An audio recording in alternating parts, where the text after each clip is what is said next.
आज का दिन है प्यारा प्यारा, रमजान आया नूर का तारा। सबने मिलकर नियत की, रोजा रखना सबसे प्यारा पे।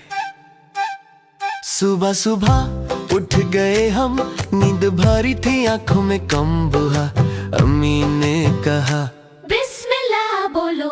खाया हमने रोटी और दही, थोड़ा सा थोड़ा नूर। सब मिलकर दुआ ये करते, अल्लाह हम सबको कुव्वत देता रहे।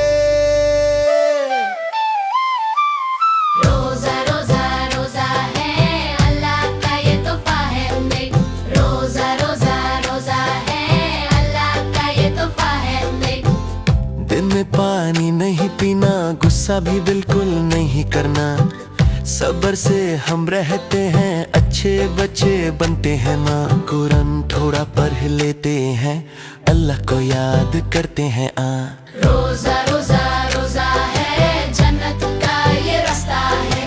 रोजा रोजा रोजा है, जन्नत का ये रास्ता है। शाम हुई तो खुशी हुई, अज़ान की आवाज सुनी है रसन। खजूर से रोजा खोलते, सब मिलकर शुक्र बोलते।